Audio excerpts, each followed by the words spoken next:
to hear and great to see you here. And we have a lot of things to discuss about and listen presentations about. First of all, my name is Zoltan, and I have to admit I'm not a scientist, unfortunately. I'm a TV guy, but I'm coming from the world of sports broadcasting, let's say this, but I try my very best to be your good host throughout the day. So we have a lot of speakers in different topics, but before we start, let me tell you some housekeeping rules. I mean, in 2025, I can't ask you to spend even a second offline. So please do not switch off your mobile phones. But if you can mute it, that would be much appreciated. Thank you very much for muting your handheld devices and mobile phones. And then we will have 2 coffee breaks and 1 lunch break throughout the scientific sessions this morning and this afternoon. The first coffee break will come at 10:30, something like that, and then we have a 1 hour long lunch break at 12:30, 12:20, 12:30, something like that, and then in the afternoon we have another short coffee break. So you will have the opportunity to build connections and build your networks. On another note, if you hear or see loud helicopters flying very low altitude above the Danube, don't panic. A Hollywood production is here in the city these days. They are working at the chain bridge, on the chain bridge at this very moment. So if they start to film, don't panic. It's just Hollywood coming to Budapest, and we are very happy about this one.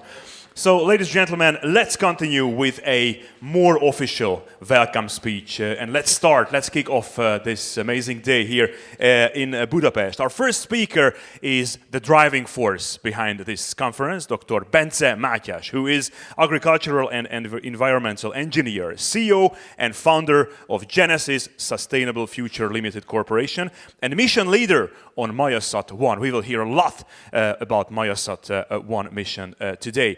Dr. Mátyás focuses on studying the adaptability of lower life forms in space and beyond. He is known for his novel approaches to Mars terraforming, which involve biological transformation at the soil level to thicken the atmosphere, an idea first presented in January 2022 during Shark Tank Budapest edition, where he secured a record investment of 2 million euros on television. Following this, he began designing laboratory devices and is the idea owner of the Genoplant Analyzer, the core product of the company, powering private space biology missions such as MayaSat-1. Dr. Mátyás is committed to positioning Genesis SFL and Genoplant at the forefront of space biosciences by expanding access to space across Central Eastern Europe, a region which is historically a bit, unfortunately, overlooked in space explorations. And just one note, ladies and gentlemen, talking about the breaks, the lunch break, this thing is not the salad bar for the lunch break, but it's worth to take a look on this one. And of course, we will hear about this one as well. So, ladies and gentlemen, please put your hands together for Dr. Bence Mátyás.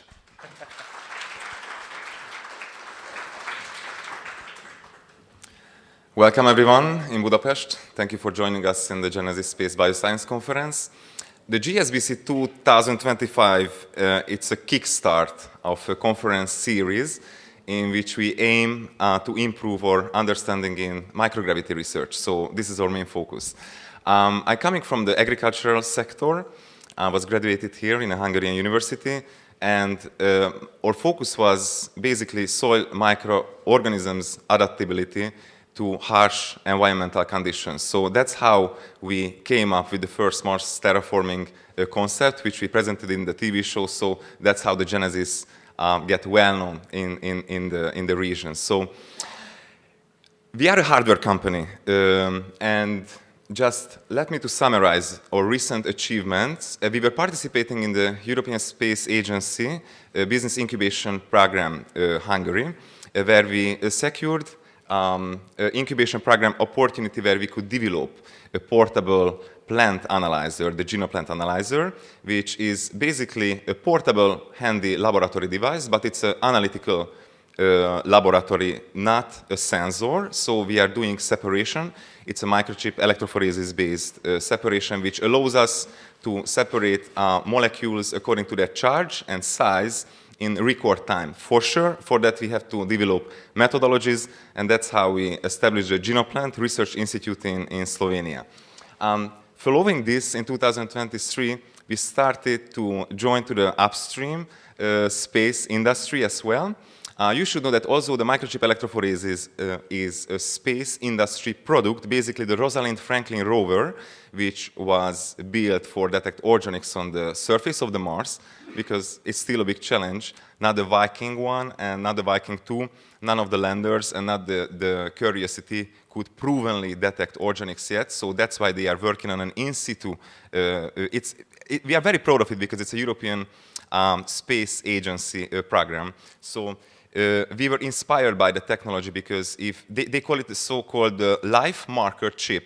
Obviously, we have to develop our own hardware, and you can see it in the corner, the Genoplant analyzer. We could showcase it to you in the breaks. So the last year was a very significant year for most of our partners who are here today, and without you guys, we couldn't make these achievements. Namely, we handed over our first payload, the MayaSat-1. It's a passive payload which has hundreds of biological samples, and our research partners are going to showcase their initial research setup, their expectations, and what we can learn from this experiment. So our philosophy is start small, test big, and after we are progressing for a more complicated payloads, and that's what I wanted to talk about today. So 2024 in pictures can be summed up as you can see. We handed over our MayaSat biological incubator cube. It looks like a cube satellite, but it's not a telecommunication project.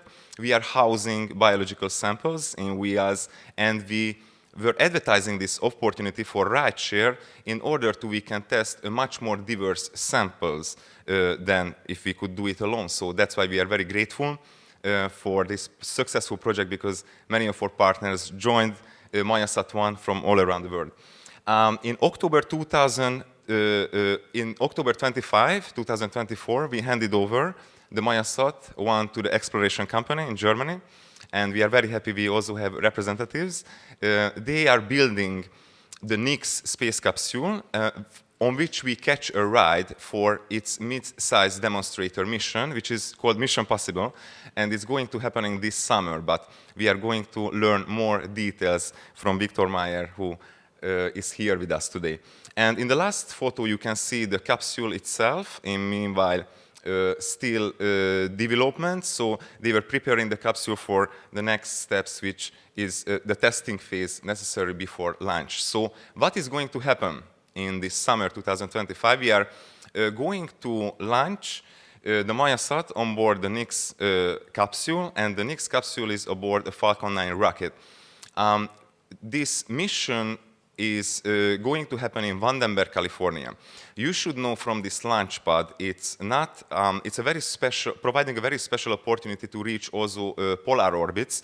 It's also a low Earth orbit, but it's from a different direction. So meanwhile, through the equator, you can use to accelerate speed for your spacecraft, so it's very, very beneficial. But the polar orbits are basically were used for spy satellites in the past, and we never heard any experiments, biology experiments happening in this orbit. So that's why we were super happy for the opportunity to join the exploration company, because with that, if you just think about it, when we are crossing charge zones because of the Earth gravitational pull, many charged particles are accelerated in the poles, right? That's why we can enjoy the Nordic lights. So we are going to cross these charged zones. With that, we can mimic even longer space travels, relatively economical way, right? So we don't stop here.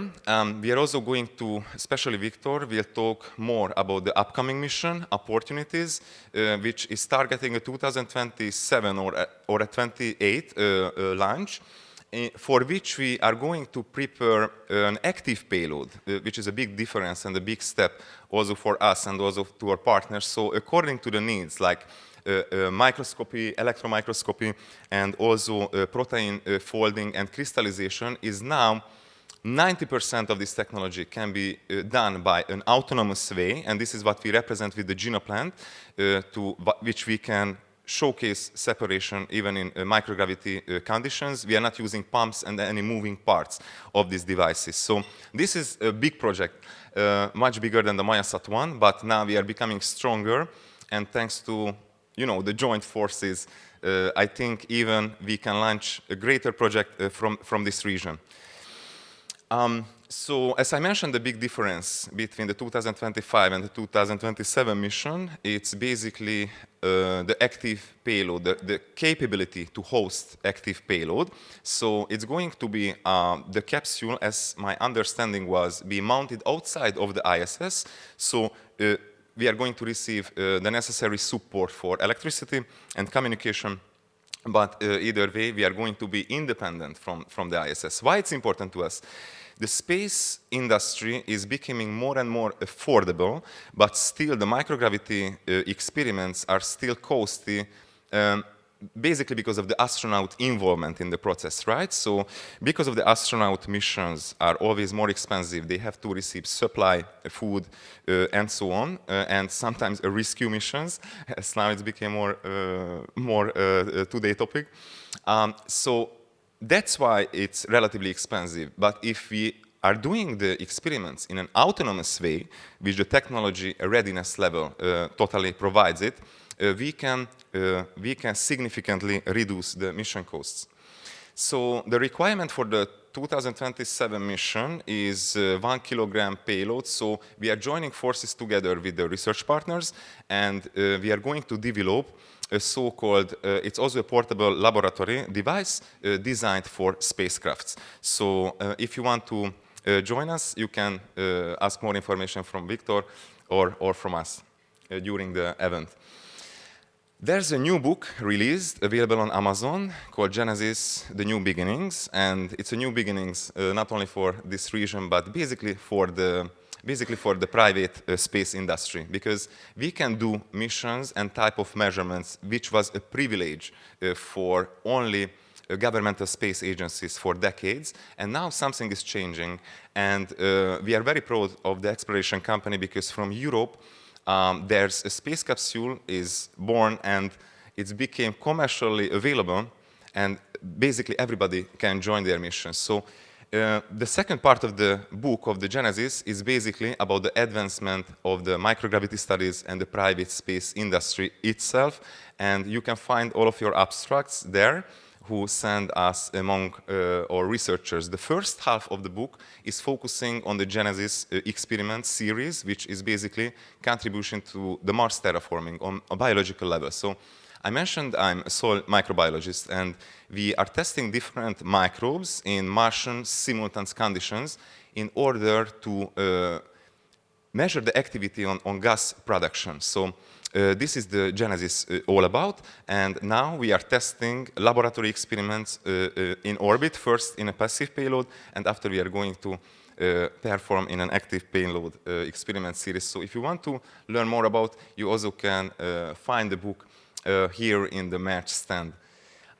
So welcome everyone to the kickstart of this beautiful series, because it's a very interesting field.